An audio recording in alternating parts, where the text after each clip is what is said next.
cepa Tanat fue introducida a fines del siglo XIX junto con muchas otras variedades. Incluso en el momento no se conocía, no se sabía que su nombre era Tanat. Y el Tanat particularmente fue una de las que mejor se adaptó a nuestras condiciones de suelo y de clima.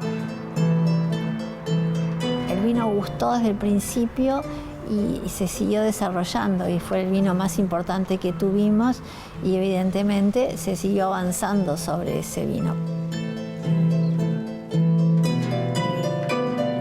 El vino en general es el resumen de una cultura. ¿Y dónde se planta viña? En culturas que están tranquilas, en culturas que están arraigadas en momentos de paz. Y el Tanat tiene eso. Es difícil encontrar un Tanat que la uva te llene. Cuando la encontrás tenés que trabajarla lo suficientemente bien y esperarla para que te dé lo que crees que te dé. Cuando está el resultado, créanme que es una cepa que golpea.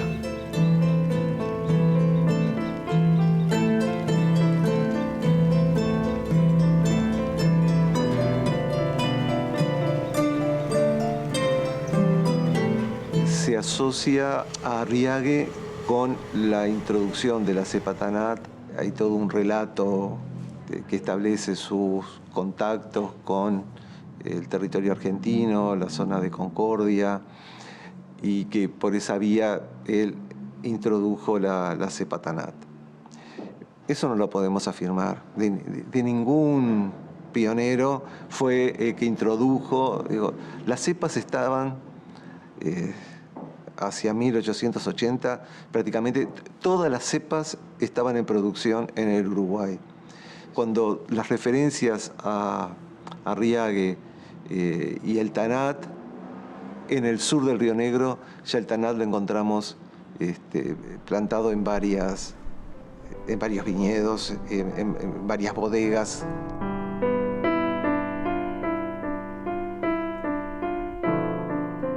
Hubo un hombre, un visionario que fue Pascual Arriague, que supo colocar el Tanat donde había que colocarlo, porque él cuando elabora su primer Tanat en 1887, enseguida lo pone a opinión de grandes comerciantes internacionales.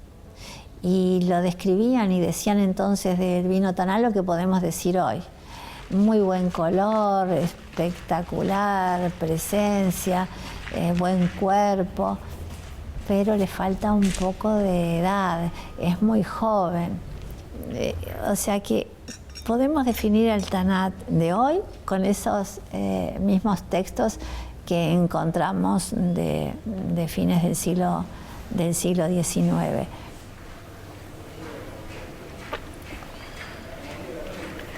Está muy bueno.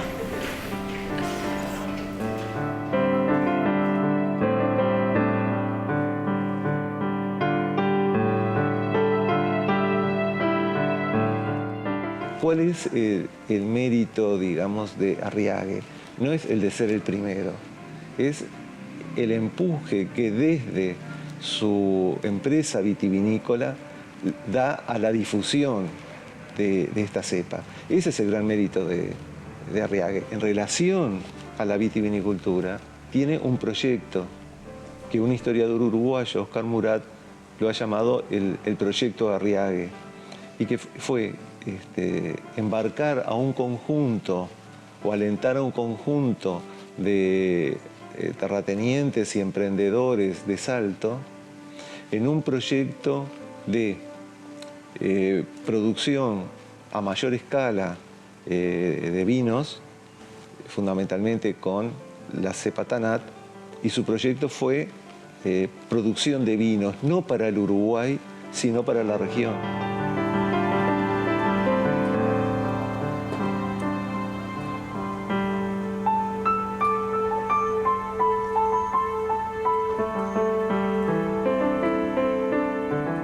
A partir de finales de 1800 fue una de las variedades más plantadas, junto con la Isabela, que en realidad es una variedad italiana, la conocida como la uva frutilla o chinche, que la hemos tenido generalmente en los parrales de las casas. Digamos que el blend más tradicional de vino tinto de mesa que había hace 50 años en Uruguay generalmente era un blend entre Arriague o Tanat y Isabela y frutilla.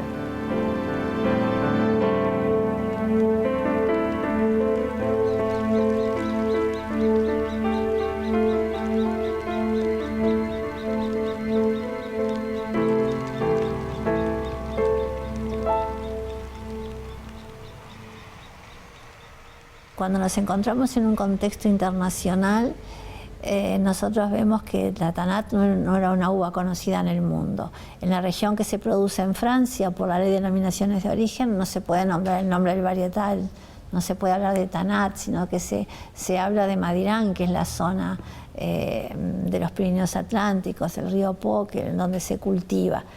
Entonces ahí nos apropiamos de la palabra Tanat. Era una uva que la sentíamos nuestra porque no se nombraba. Es una variedad que se desarrolló muy bien porque el clima de los Pirineos franceses, sudoeste de Francia, noreste o norte de España, es un clima húmedo y frío, ¿no? Se adaptó al Uruguay también, que los productores poco a poco empezaron a plantarla cada vez más. Llegó a ser el 60% de la viña uruguaya en los años 1930, 1940. El Taná era la variedad de uva que dominaba.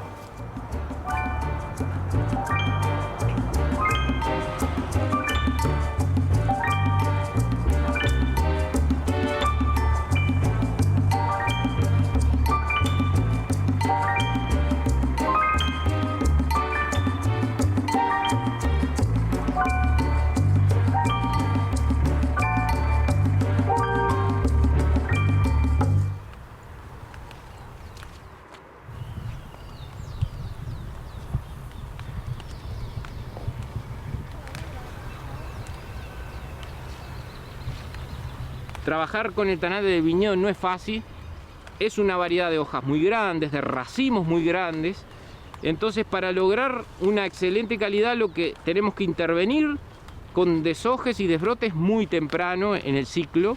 Después hay que hacer un trabajo sobre los racimos, achicando los racimos, dejando una forma más redondeada que permite una aireación completa de esos racimos. Entonces, es una de las cosas que tenemos en cuenta a la hora de hacer el trabajo que estamos haciendo ahora, que es el raleo, que se hace en 2 etapas.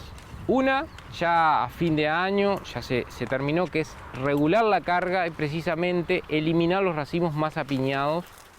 En este momento lo que venimos haciendo es la segunda etapa, que es un raleo correctivos, es decir, cuando la uva ya está coloreando, como está pasando en este momento, comienza el embero, que se le llama el cambio de color. Cuando va avanzando, se va completando la madurez, se queda en evidencia de racimos que tienen un retraso en la madurez, es decir, que están quedando verdes a esta altura, y bueno, la tarea consiste en eliminarlos, generando una corrección de aquellos racimos de menor calidad que diluyen la calidad global de la vendimia. Entonces, se hace una pasada rápida, sacando estos elementos, y bueno, lo que queda en la planta es lo de mejor calidad. Ese es el punto de partida de una materia prima de alta calidad. Después está el trabajo del enólogo, donde tiene que extraer el mayor potencial. Eso implica los tiempos de maceración, todas las herramientas o elementos que tiene en el proceso de elaboración para lograr la mejor expresión de ese tanat. Pero en el viñedo hay que hacer todo ese tipo de actividades, ¿no?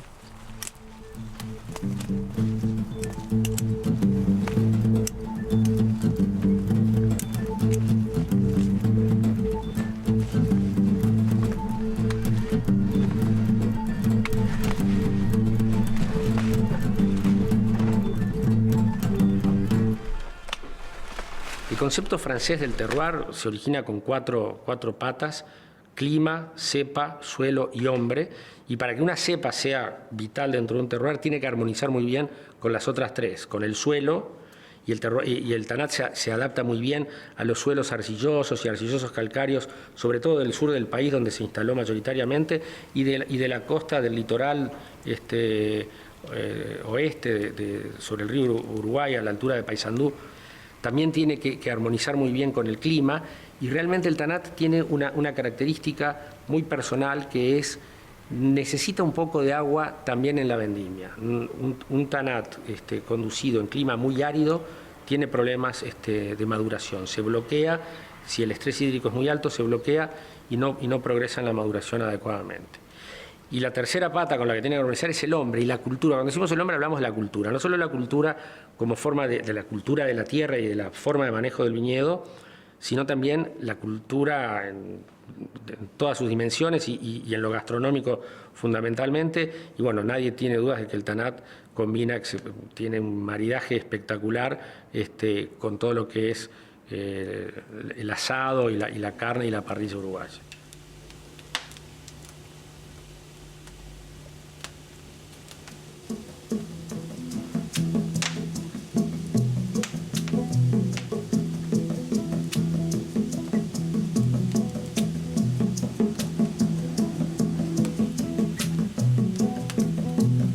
El Tanat es efectivo para remover la grasa, es efectivo, sí, y la combinación es buenísima.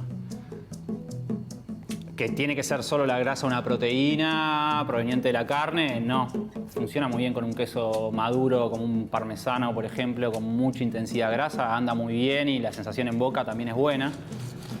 Que también hay otras ocasiones de consumo donde está buenísimo, también lo hay. El Tanat con un chocolate bien amargo, por ejemplo, funciona. Después sí, está la parte cultural de consumo, que la tolerancia al amargo que tenemos acá, y por eso el éxito del Arriague, que no hay que confundir, porque en realidad cuando a fines de los 90, 2000, principios de los 2000 fue cuando yo empecé a trabajar en gastronomía, entonces me choqué con esa realidad. La gente de esa época no tenía tanta costumbre, no tomaba tan fácilmente el Tanat. La gente venía y pedía un Cabernet Sauvignon porque es más suave, ese era el discurso. Que eso también después lo podemos discutir porque en realidad pensaban que era más suave porque el Cabernet Sauvignon, como se da acá en Uruguay, generalmente tiende a tener menos tanino que un Cabernet Sauvignon internacional. Pero si vemos la escala de valor de taninos, el Cabernet Sauvignon está muy cerquita del Tanat. Y los primeros años del Tanat, por lo menos cuando yo me encontré con la gente, no fueron tan fáciles porque teníamos un montón de población acostumbrada a tomar Coca-Cola en cantidades industriales. Ese era el paladar de los 90 y 2000. Esa gente empezó a tomar vino fino acá en Uruguay, porque antes el vino fino en Uruguay no era tan conocido.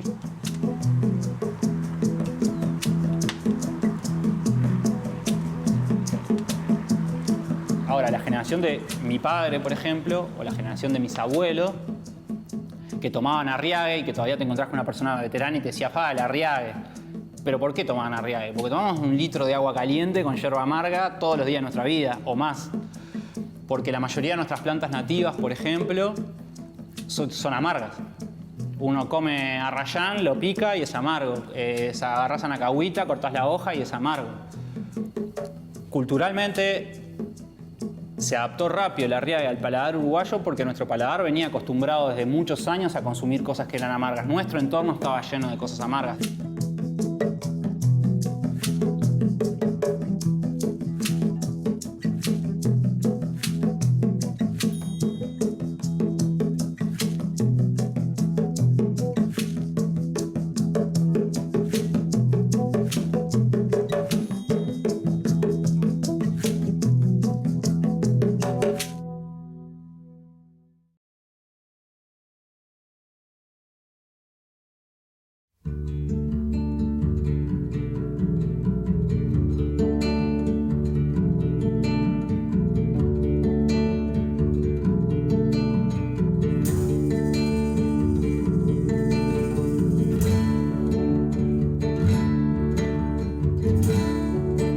Cuando uno se pone poético para hablar del vino, podría decir, bueno, tiene el sabor de la tierra y el saber hacer de los uruguayos. El vino es una forma de representar un país de las más potentes. ¿Por qué? Porque es la esencia de una cultura. Entonces, el Tanat es un embajador del país. Nos guste o no, es un señor embajador. Obvio que hay otras variedades que en Uruguay andan muy bien. No alcanza con solo andar bien. O sea, no alcanza con encontrar variedades que se adapten bien al suelo y al clima. Hay un error por simple pensar en eso. Tiene que acostumbrar al suelo, al clima y a la cultura.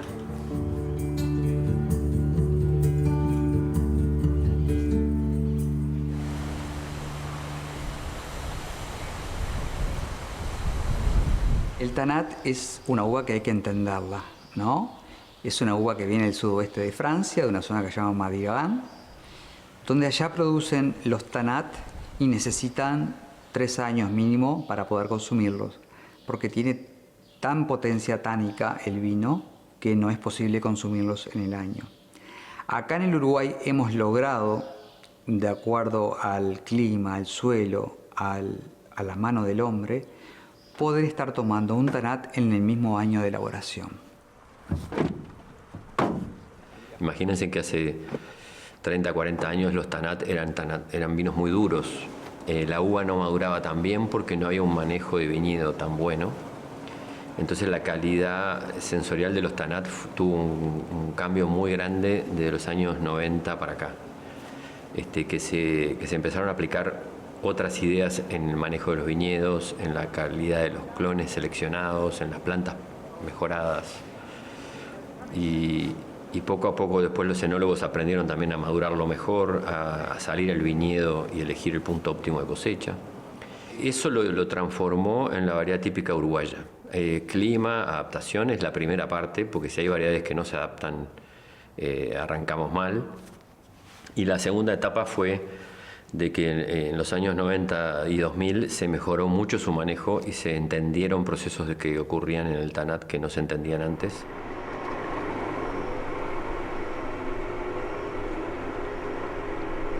Bueno, estamos en el proceso de descube, o sea, separar el líquido, el vino, esto ya es vino, terminó la fermentación alcohólica, vamos a separarlo del orujo, o sea, de la parte sólida.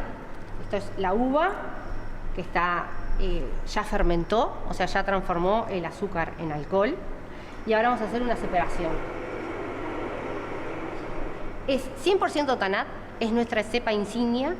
Es una variedad muy tánica que tenemos que trabajarla con mucho cuidado. El proceso de fermentación fue en estos bins y fue trabajado con las manos. Lo que hacíamos era hundir el sombrero para extraer cosas de la cáscara solo con las manos para evitar extraer cosas que no queremos, ¿no? O sea, hay que trabajarlo muy delicado. Es la variedad más delicada de las tintas de Uruguay. Da un vino con mucho color, de mucha estructura, ¿no? Que por eso necesita redondeo en barrica, va a estar unos meses en barrica antes de llegar a la botella. Nosotros lo que tenemos que lograr es que el vino sea estructurado pero que no sea astringente. Cuando llega a la copa las personas lo puedan disfrutar, que sea un vino muy amable en boca.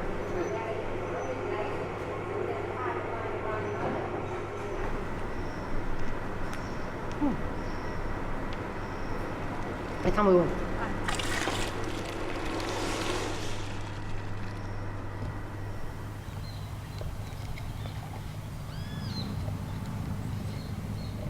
Por allá por los 1980 y pico empezamos a importar de Europa una nueva tecnología que implica la selección clonal, clones, plantas genéticamente idénticas, que es una tecnología reciente del siglo pasado, digamos, de 1960 en adelante.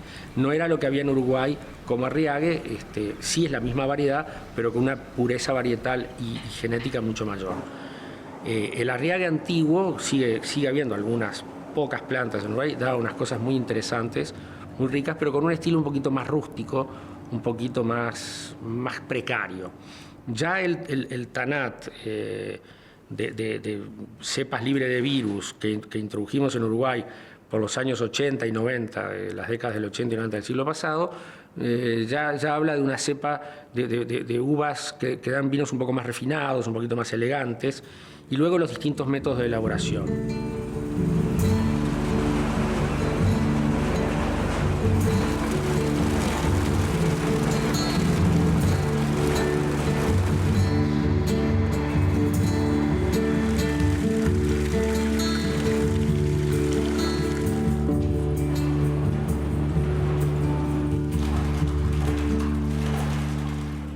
También los viticultores y productores y los bodegueros hemos aprendido a vinificar el Tanat con diferentes conceptos. Hoy podemos tener un Tanat joven, frutado, fresco, que puede competir a la par de cualquier Cabernet Sauvignon fácil de tomar o cualquier Merlot, o bueno, el Tanat que obviamente tiene un gran potencial de crianza en roble y de tener una larga guarda en botella.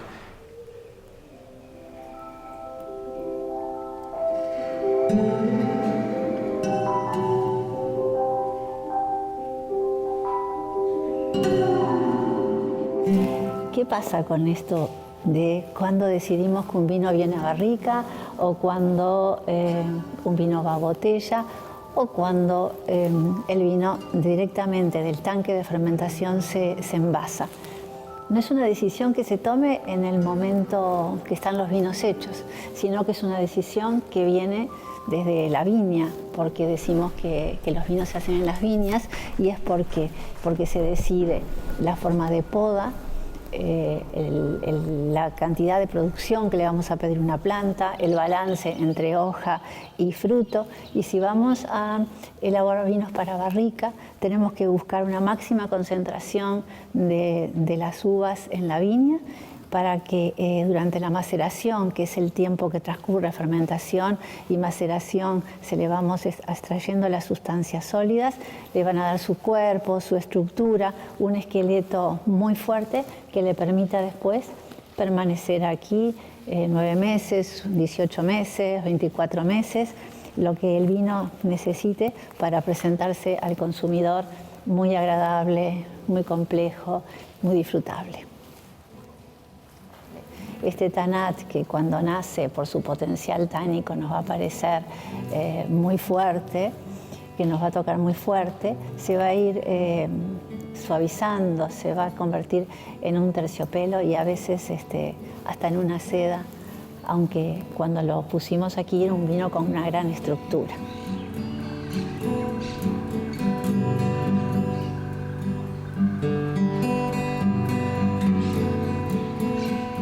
Hubo una evolución del Tanat hacia lo que el cliente quiere, hacia la redondez del cliente. También el cliente se acercó al vino, o sea, hubo un acercamiento al medio de las dos partes. Una negociación intrínseca ahí entre el productor de vino y el comprador y el tomador de vino.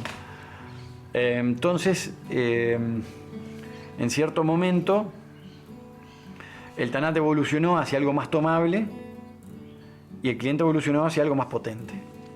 Hoy nos pasa que nosotros llevamos el vino nuestro a países donde, por ejemplo, se toman vinos livianos y el nuestro es muy potente y cuando lo prueban quedan chochos.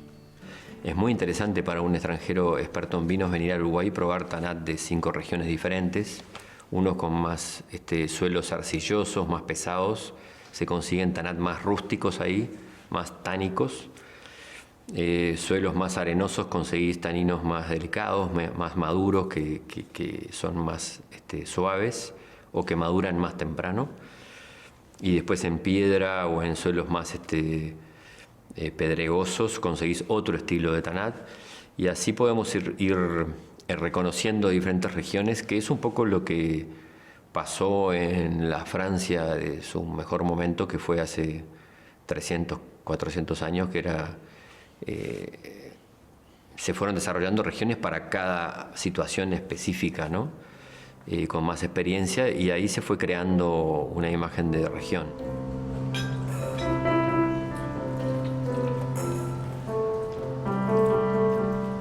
Lo empezamos a mostrar al mundo como un vino uruguayo de cuerpo, bien coloreado, en un momento que esto se valoraba mucho, porque estábamos preparados para mostrar al mundo el Tanat por 1994 aproximadamente, lo empezábamos a mostrar. En ese momento Europa está recreando la paradoja francesa, la dieta mediterránea, cuando más tinto mejor. Era como que si Tanat supo estar donde había que estar, a la hora que había que estar, y fue vestido como tenía que presentarse, muy oscuro, muy sobrio. Se buscaban los vinos prototípicos, se empezó a buscar la identidad, y Uruguay tendría identidad. Tanat no elaboraba a nadie en ese momento. Y cuando decimos que realmente es un suceso y que no se ha hecho nada mal con el Tanat fuera de fronteras, es que pasamos a ser el país del Tanat porque lo producíamos, porque lo valorábamos, porque teníamos muchas medallas, casi 900 medallas hoy día que reflejan la calidad internacional de este vino, sino que en el siglo XXI tomamos un nuevo papel como Uruguay. Volvemos a ser el centro de dispersión de TANAT en la región. A partir del 90 lo planta Argentina, lo planta Chile, lo planta Brasil, hoy lo planta Bolivia, Perú, Estados Unidos, y bueno, y todo es a raíz del suceso de Uruguay, porque lo dicen las declaraciones, lo dicen los documentos, lo dicen la prensa de estos países.